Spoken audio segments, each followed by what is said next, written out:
כמה רחוק הייתם הולכים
Should I read it straight away?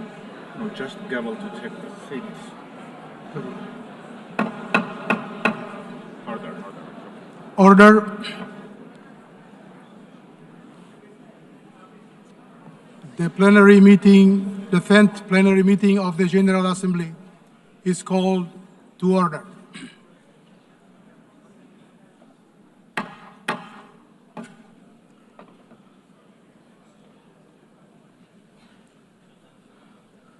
The Assembly will continue its consideration of Agenda Item 8 entitled General Debate.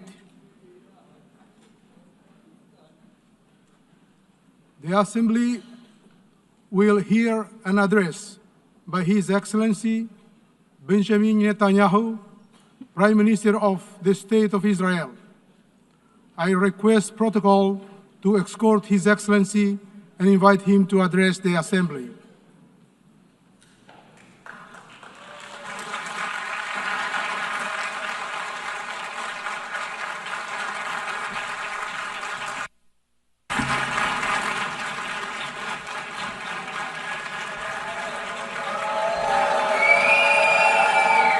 Please order in the hall. Please order in the hall.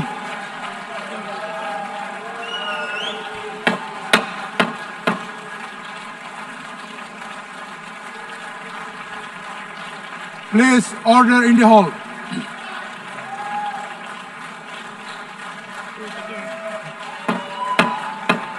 Please order in the hall.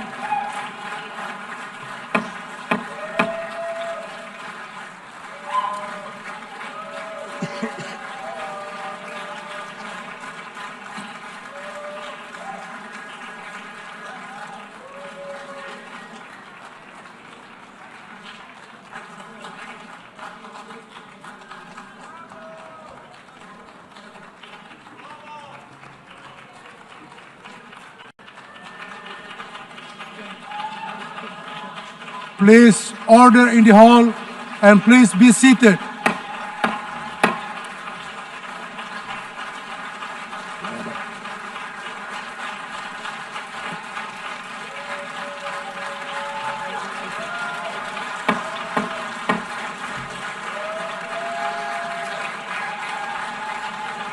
Please order in the hall.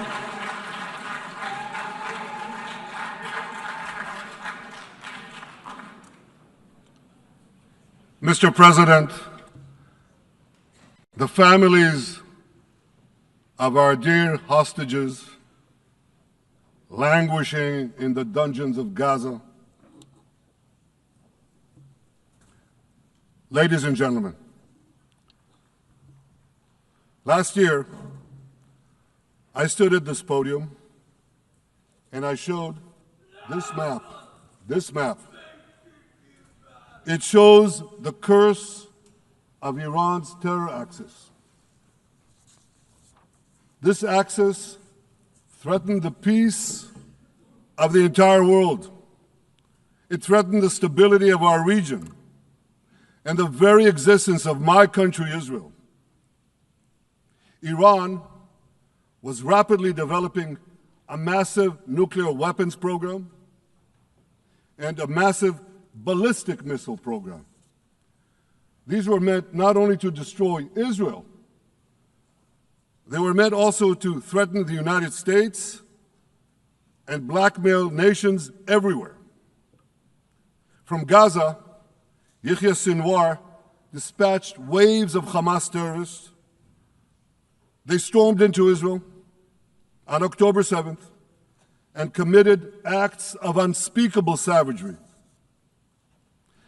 From Lebanon, Hassan Nasrallah had launched thousands of missiles and rockets at our cities, terrorizing our citizens. In Syria, the murderous dictator Assad hosted Iran's forces, tightening a noose of death around our throats. In Yemen, the Houthis launched ballistic missiles at Israel while choking global trade at the mouth of the Red Sea. So what's happened over the past year? We've hammered the Houthis, including yesterday. We crushed the bulk of Hamas's terror machine. We crippled Hezbollah, taking out most of its leaders and much of its weapons arsenal. You remember those beepers, the pagers? We paged Hezbollah. And believe me, they got the message. And thousands of terrorists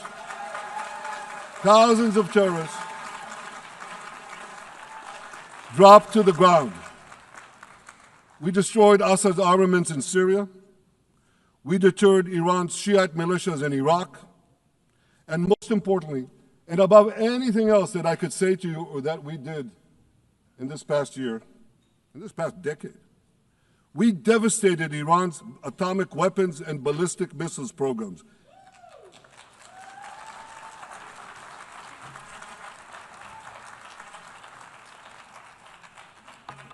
So here's where things stand today.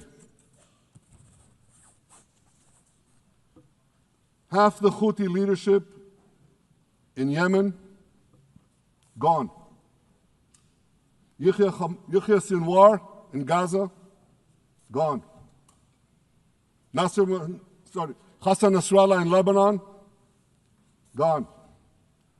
The Assad regime in Syria, gone. Those militias in Iraq, well, they're still deterred. And their leaders, if they attack Israel, will also be gone. And for Iran's top military commanders and his top atomic bomb scientists, well, they're gone too.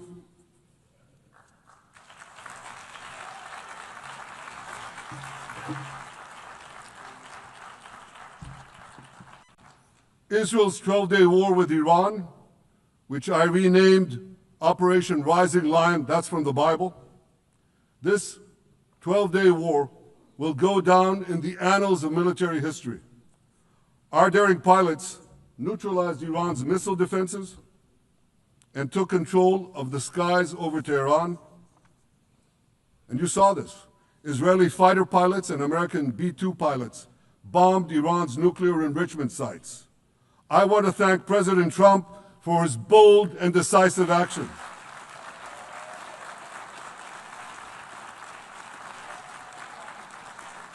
President Trump and I promised to prevent Iran from developing nuclear weapons, and we delivered on that promise.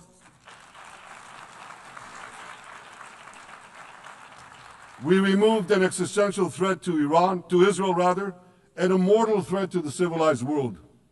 We lifted a dark cloud that could have claimed millions and millions of lives. But, ladies and gentlemen, we must remain vigilant. We must remain absolutely clear-minded and vigilant. We must not allow Iran to rebuild its military nuclear capacities. Iran's stockpiles of enriched uranium, these stockpiles must be eliminated. And tomorrow, UN Security Council sanctions on Iran must be snapped back.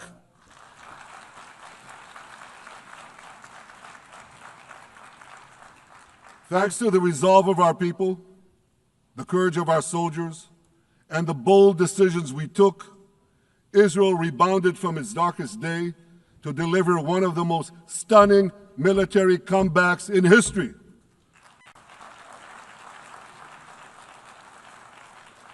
But we're not done yet. The final remnants of Hamas are holed up in Gaza City. They vow to repeat the atrocities of October 7th again and again and again, no matter how diminished their forces. That is why Israel must finish the job. That is why we want to do so as fast as possible.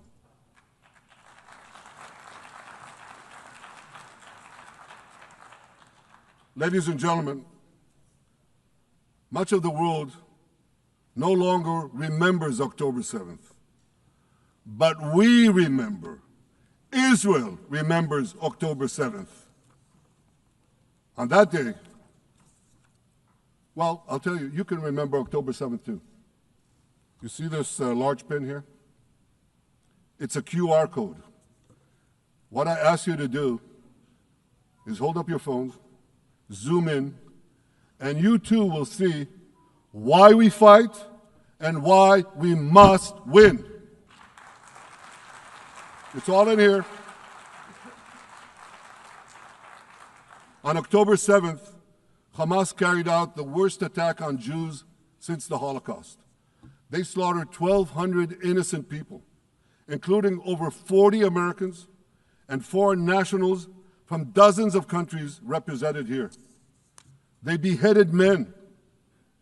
They raped women. They burnt babies alive. They burnt babies alive in front of their parents. What monsters. And these monsters took more than 250 people hostage. And those included Holocaust survivors, grandmothers and their grandchildren. Who takes hostage grandmothers and grandchildren? Hamas does. So far, we've brought home 207 of these hostages, but 48 still remain in the dungeons of Gaza. 20 of them are alive, starved, tortured, deprived of any daylight, deprived of humanity. These are the names of the 20 living hostages. Matan Angrest, Gali and Zerv Berman, brothers, Elkanah Buchbot, Rom Braslavsky, Nimrod Cohen, Ariel and David Cunyo, another pair of brothers, Guy Gilboa Dalal, Eviatar David. You saw the picture of Eviatar David, emaciated, forced to dig his own grave. Maxim Herkin, Eitan Hon, Segev Kalfon, Bar Kupperstein, Omri Meran, Eitan Mor, Yosef Chaim Ochana, Alon Ohel, Avinatam Or, and Matan Tsengarker. Now, ladies and gentlemen, I want to do something I've never done before. I want to speak from this forum directly to those hostages through loudspeakers. I've surrounded Gaza with massive loudspeakers connected to this microphone in the hope that our dear hostages will hear my message. And I'll say it first in Hebrew and then in English. אחינו הגיבורים, מדבר ראש הממשלה בנימין נתניהו. אני פונה עליכם מעל בימת האו"ם. לא שכחנו אתכם, אפילו לא לשנייה. העם כולו איתכם, ואנחנו לא נשקוט ולא נרפה עד שנחזיר את כולכם הביתה, החיים והחללים כאחד.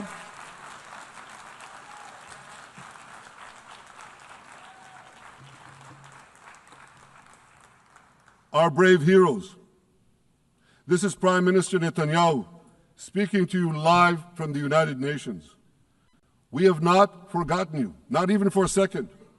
The people of Israel are with you.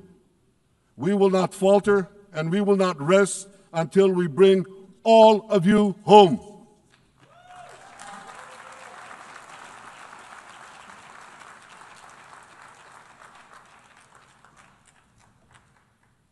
Ladies and gentlemen, thanks to special efforts by Israeli intelligence, my words are now also being carried. They're streamed live. כמעט לכל אדם בישראל שצופה עכשיו בסרטון הזה, וכנראה גם לך, יש לפחות רעיון אחד And to the jailers of our hostages, I now say, lay down your arms. Let my people go. Free the hostages, all of them, the whole 48. Free the hostages now.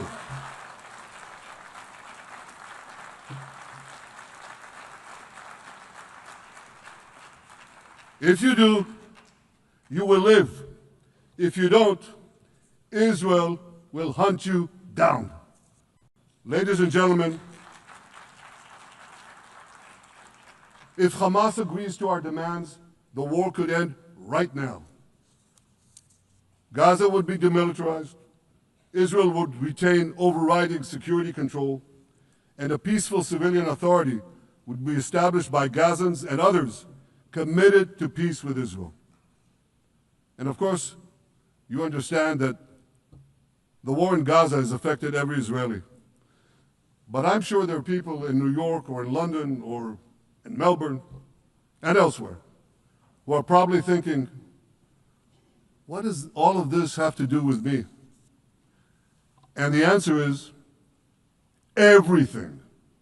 Because our enemies are your enemies. So let's do something else. So first at the UN, let's do a pop quiz. And raise your hand if you know the answer. Here's the first question. Who shouts death to America? Is it A, Iran, B, Hamas, C, Hezbollah, D, the Houthis, or E, all of the above? All of the above. Correct, all of the above. Second question. Who has murdered Americans and Europeans in cold blood? Is it A, Al-Qaeda, B, Hamas, C, Hezbollah, D, Iran, Or E, all of the above? Correct. Again. So here's the point I wanted to make. Our enemies hate all of us with equal venom. They want to drag the modern world back to the past, to a dark age of violence, fanaticism, and terror. I think many of you are already feeling in your own societies the radical Islamist surge. You know, I'm sure you do, you know deep down that Israel is fighting your fight. So I want to tell you a secret. Behind closed doors, many of the leaders who publicly condemn us privately thank us. They tell me how much they value Israel's superb intelligence services that have prevented time and again terrorist attacks in their capitals, time and again saving countless lives. General George Keegan, former head of U.S. Air Force intelligence, once said, "If the United States had to gather on its own the intelligence that Israel gives us, we would have to establish 5 CIAs. 5 CIAs. This past June, when Israel struck Iran's nuclear facilities, German Chancellor Merz admitted the truth. He said, Israel is doing the dirty work for all of us. President Trump understands better than any other leader that Israel and America face a common threat. He showed the world that when Iran and its proxies murder Americans, take Americans hostage, shout death to America, burn American flags, and try to assassinate the President of the United States, not once, but twice. He showed them there is a price to pay for all that.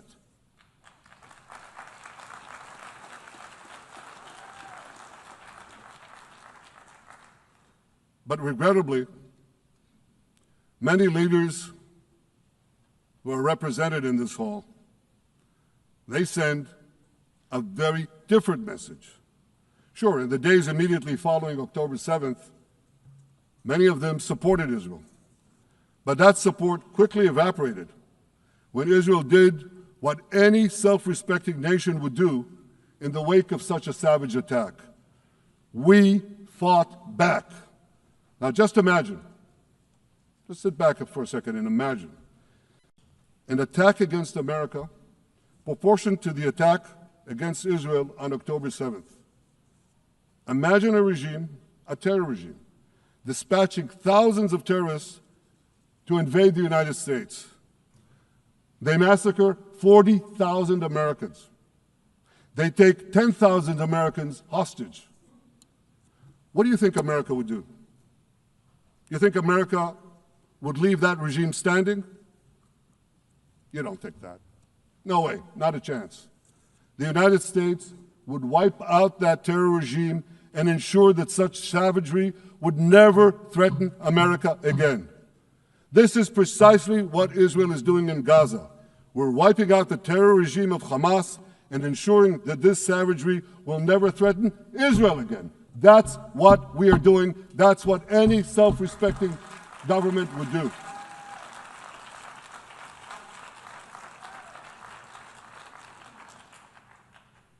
Yet, and it's a yet that I'm sorry to say here, yet over time, many world leaders buckled. They buckled under the pressure of a biased media, radical Islamist constituencies, and anti-Semitic mobs.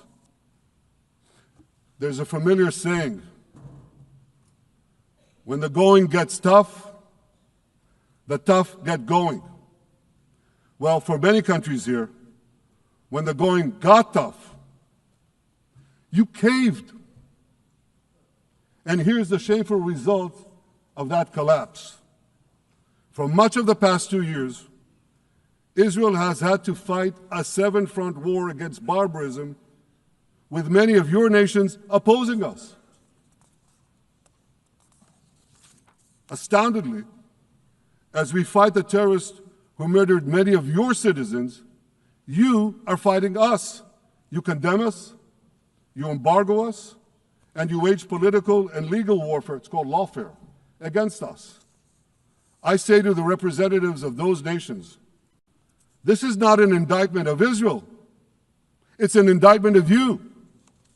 It's an indictment of weak-kneed leaders who appease evil rather than support a nation whose brave soldiers guard you from the barbarians at the gate. They're already penetrating your gates.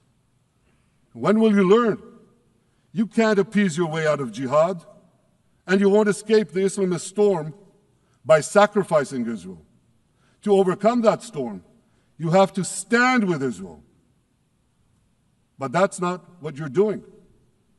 As the prophets of Israel foretold in the Bible, you've turned good into evil and evil into good.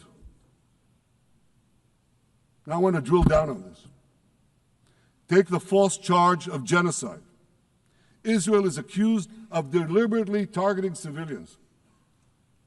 Ladies and gentlemen, the opposite is true. The head of urban warfare studies, Colonel John Spencer, he's perhaps the world's greatest expert on urban warfare. And he says, Israel is applying more measures to minimize civilian casualties than any military in history. And because we're doing that, the ratio of non-combatant to combatant casualties is less than 2 to 1 in Gaza.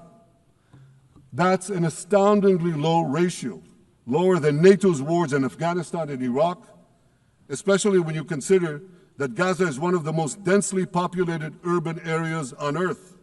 It has hundreds of miles of terror tunnels underground, and it has countless terror towers above ground, and thousands of terrorists embedded in the tunnels and in these towers in civilian areas. If you want to see what measures Israel takes to avoid civilian casualties in this war, just look at what we're doing now in Gaza City, the last Hamas stronghold, one of the 2 last strongholds. For 3 weeks, Israel dropped millions of leaflets, sent millions of text messages, and made countless phone calls urging civilians to leave Gaza City before our military moves in. At the same time, Hamas implants itself in mosques, schools, hospitals, apartment buildings, and tries to force those civilians not to leave, to stay in harm's way. And it often threatens them at gunpoint if they try to do so. For Israel, every civilian casualty is a tragedy. For Hamas, it's a strategy. Hamas uses civilians as human shields and as props in its sick propaganda war in Israel, against Israel, a propaganda war that the Western media buys hook, line, and sinker. Now, despite Hamas's threats, close to 700,000 Gazans, almost 750,000, have already heeded our calls and moved to safe zones. Now I want to ask you a simple question, a simple, logical question. Would a country committing genocide plead with the civilian population it is supposedly targeting to get out of harm's way? Would we tell them, get out, if we want to commit genocide? We're trying to get them out. And Hamas is trying to keep them in. And this charge is so baseless. The comparison to genocide, wholesale slaughter of populations. What, did the Nazis ask the Jews to leave, kindly leave, go out? Did others, you want me to name all the genocidal leaders of history? Just go one by one. Did anyone do this? Did they say, get out so we can come in? Of course not. So the truth has been turned on its head. Hamas, a genocidal terrorist organization whose charter calls for the murder of all Jews on the planet. This genocidal organization is given a pass. It's barely mentioned. While Israel, which does everything it can to get civilians out of harm's way, Israel is put in the dock. What a joke. You want to hear another one? Israel is accused of deliberately starving the people of Gaza when Israel is deliberately feeding the people of Gaza. Since the beginning of the war, Israel has let into Gaza more than 2 million tons of food and aid. That's 1 ton of aid for every man, woman, and child in Gaza. Nearly 3,000 calories per person per day. Some starvation policy. If there are Gazans who don't have enough food, it's because Hamas is stealing it. Hamas steals it, hoards it, and sells it at exorbitant prices to fight its war machine. Last month, even the UN, not exactly a supporter of Israel. You're supposed to laugh, by the way. Last month, even the UN admitted that Hamas and other armed groups looted 85% of the trucks. That's why you have deprivation. Those who peddled the blood libels of genocide and starvation against Israel are no better than those who peddled blood libels against the Jews in the Middle Ages when they falsely accused us of poisoning wells, spreading plague, and using the blood of children to bake Passover matzahs. Anti-Semitism dies hard. In fact, it doesn't die at all. It just keeps coming back with its libelous lies, refurbished, regurgitated over and over again. And I want to tell you something else. These anti-Semitic lies, they have consequences. In recent months, Jews have been assaulted in Canada, Australia, Britain, France, the Netherlands, and elsewhere. Here in America, an elderly Holocaust survivor was burned to death in Colorado. And a beautiful young couple from the Israeli embassy in Washington was brutally gunned down right in front of the Holocaust Museum there. Thankfully, President Trump's administration is forcefully fighting the scourge of anti-Semitism, and every government here should follow its lead. But instead, many do the opposite. They actually reward the worst anti-Semites on earth. This week, the leaders of France, Britain, Australia, Canada, and other countries unconditionally recognized a Palestinian state. They did so after the horrors committed by Hamas on October 7th. Horrors praised on that day by nearly 90% of the Palestinian population. And let me say that again. Nearly 90% of Palestinians supported the attack on October 7th. It's not supported only, they celebrated it. They danced on the rooftops. They threw candies. That's both in Gaza and in Judea, Samaria, the West Bank, as you call it. And it's just the way they celebrated another horror, 9/11. They danced on the rooftops. They cheered. They threw candy. You know what message the leaders who recognize the Palestinian state this week sent to the Palestinians? It's a very clear message. Murdering Jews pays off. Well, I have a message for these leaders. When the most savage terrorists on earth are effusively praising your decision, you didn't do something right. You did something wrong, horribly wrong. Your disgraceful decision will encourage terrorism against Jews and against innocent people everywhere. It will be a mark of shame on all of you. But wait a minute, Mr. Prime Minister, they tell me. Wait a minute. We believe in a two-state solution where the Jewish state of Israel will live side by side in peace with the Palestinian state. There's only one problem with that. The Palestinians, they don't believe in this solution. They never have. They don't want a state next to Israel. They want a Palestinian state instead of Israel. And that's why every time they were offered a Palestinian state, but were required to end the conflict with Israel and recognize the Jewish state, every time, over the decades, they turned it down. And that is why every time they were given territory, they used it to attack us. In fact, they effectively had a Palestinian state in Gaza. So what did they do with that state? Peace? Coexistence? No. They attacked us time and time again. Totally unprovoked. They fired rockets into our cities. They murdered our children. They turned Gaza into a terror base from which they committed the October 7th massacre. So here's the uncomfortable truth. The persistent Palestinian rejection of a Jewish state in any boundary is what has driven this conflict for over a century. It is still driving it. It's not the absence of a Palestinian state. It's the presence. לראות רחוק זה לצאת מהבית לפני הפקקים.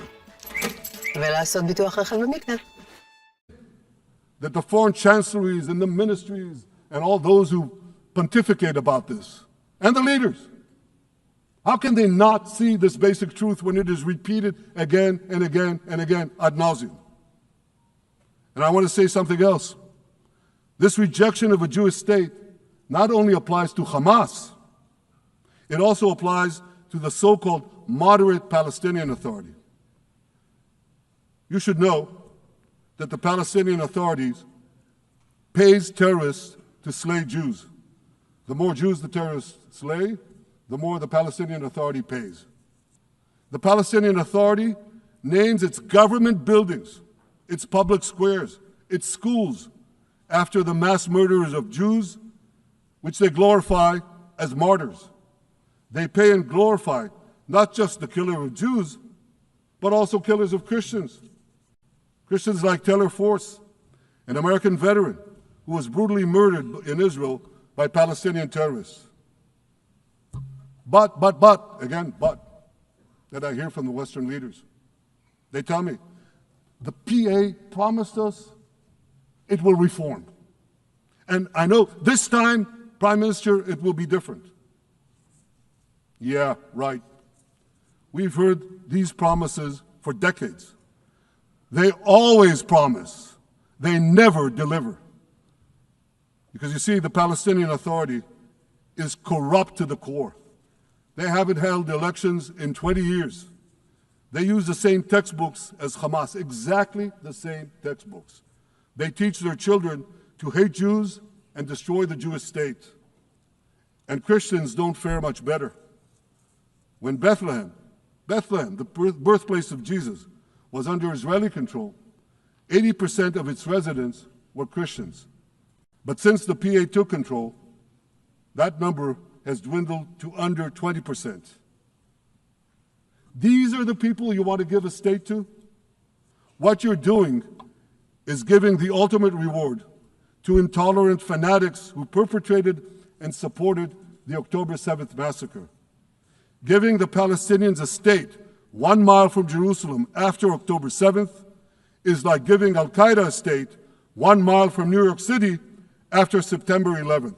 This is sheer madness. It's insane, and we won't do it.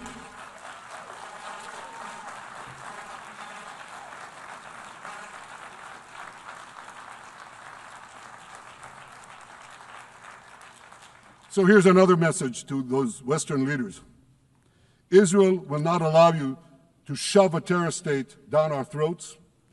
We will not commit national suicide because you don't have the guts to face down a hostile media and anti-Semitic mobs demanding Israel's blood. And I want you to grasp something else, which is also distorted in the media. I say this not only in my name or the name of my government, but on behalf of all the people of Israel. Last year, there was a vote in the Knesset, our parliament, whether or not to oppose the imposition of a Palestinian state. You want to guess what the results were? Out of 120 members of our parliament, 99 voted against and only 9 supported. That's over 90%. It's not a fringe group. It's not the prime minister who himself is extreme or he's held hostage by extreme parties to his right. It's over 90% of Israelis. My opposition to a Palestinian state is not simply my policies or my government's policy. It's the policy of the state and people of the state of Israel.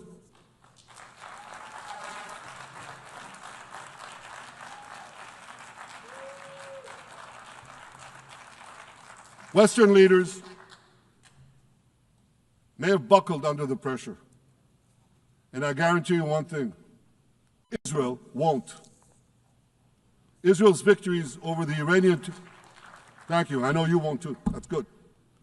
Israel's victories over the Iranian terror axis have opened up possibilities for peace that were unthinkable 2 years ago. Take Syria. For decades, the very idea of peace between Israel and Syria seemed unimaginable. Well, no more. Today, we have begun serious negotiations with the new Syrian government. I believe an agreement can be reached that respects Syria's sovereignty and protects both Israeli security and the security of the minorities in the region, including the Druze minority. From the founding of Israel, Jews and Druze have been brothers in arms. We have fought together, we've bled together, we built our lives together. When I was a young commander in Israel's Special Forces, my own life was saved by the invaluable advice given to me by a great friend, Salim Shufi, a heroic Druze IDF veteran. And that's why I couldn't sit idly by, nor could Israel sit idly by, while the Druze were being slaughtered by jihadists. And I instructed our forces to stop the massacre, which they promptly did. Peace between Israel and Lebanon is possible as well. I call on the Lebanese government to also begin direct negotiations with Israel. I commend it for its declared aim to disarm Hezbollah. But we need more than words. If Lebanon takes genuine and sustained action to disarm Hezbollah, I'm sure we can achieve a sustainable peace. Of course, until that happens, we will take whatever action we need to defend ourselves and to maintain the conditions of the ceasefire which was established in Lebanon. Our goal is not merely to monitor Hezbollah's actions, but to prevent them from violating the ceasefire and attacking us at any time. But I'm sure that if the Lebanese government persists in its goal of disarming Hezbollah, peace will come very speedily and very readily. Victory over Hezbollah has made peace possible with our two Arab neighbors in the north. Victory over Hamas will make peace possible with nations throughout the Arab and Muslim world. Our victory would lead to a dramatic extension and expansion of the historic Abraham Accords, which President Trump brokered between Arab leaders and myself 5 years ago. And I took note, as I'm sure you did too, of the encouraging words spoken here by the President of Indonesia. This is the country with the largest Muslim population of all nations.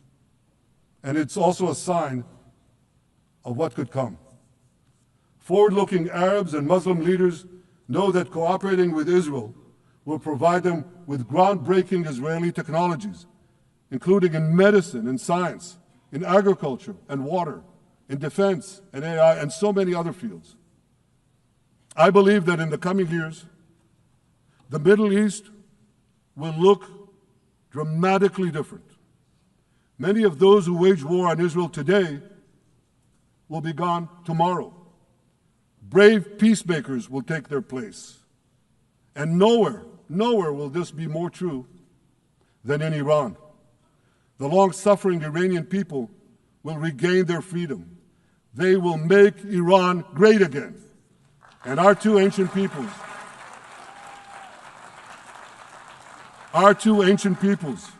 the people of Israel and the people of Iran, will restore a friendship that will benefit the entire world. ladies and gentlemen, the horrors that happened on one dark day, October 7th, those horrors happened countless times during the centuries of my people's exiles among the nations. Jewish blood was cheap. Jews were killed with impunity. We had to beg others to defend us. The rise of Israel did not mean that the attempts to destroy us would end. It meant that we could fight back against those attempts. And that is exactly what Israel has done since October 7th. Our sons and daughters fought like lions. Our brave soldiers donned their uniforms and rushed into battle. They were armed with the dreams of the 100 generations of Jews who came before them. The dream of living as a free people in the land of Israel, our beloved homeland for more than 3,000 years. The dreams of living in our own independent state. The dream of having an army to defend ourselves. And the dream of being a light unto the nations, a beacon of progress, ingenuity, innovation, for the benefit of all humanity. On October 7th, the enemies of Israel tried to extinguish that light. 2 years later, the resolve of Israel and the strength of Israel burned brighter than ever. With God's help, that strength and that resolve would lead us to a speedy victory and to a brilliant future of prosperity and peace. Thank you very much.